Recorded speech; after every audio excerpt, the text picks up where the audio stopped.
Hello बच्चों, चलिए प्रश्न को पढ़ते हैं। निम्नलिखित के मध्य विभेद कीजिए।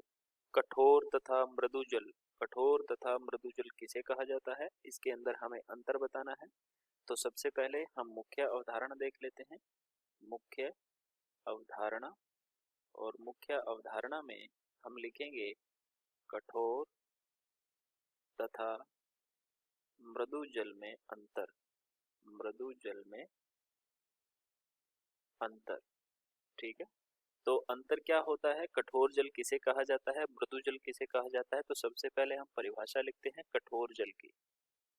कठोर जल की, कठोर जल उस जल को कहा जाता है, वह जल जो साबुन जो साबुन या अपमार्जक के साथ में, साबुन या अपमार्जक अपमार्जक के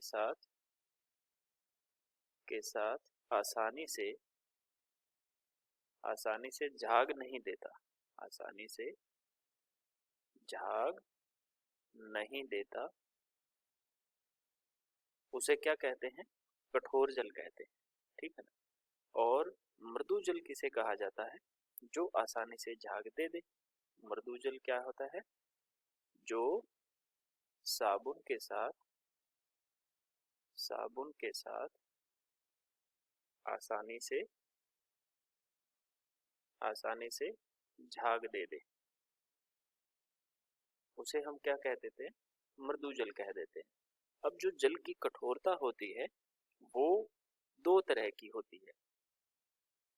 किसकी कठोरता, जल की कठोरता दो तरह की होती है। एक तो होती है स्थायी कठोरता और दूसरी होती है अस्थायी कठोरता। तो ये जो स्थायी कठोरता होती है, ये कैल्शियम या मैग्नीशियम आयन की क्लोराइड लवण या सल्फेट लवण की वजह से होती है। और अस्थायी कठोरता जो होती है वो बाइकार्बोनेट लवण की वजह से होती है, ठीक है।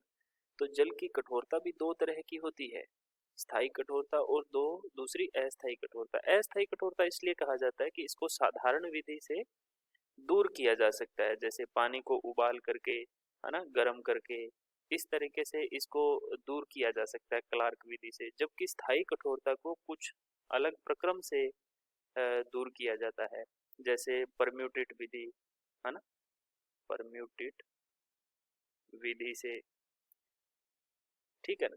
तो इस तरह की विधि का प्रयोग करके इस स्थायी कठोरता को भी दूर किया जा सकता है।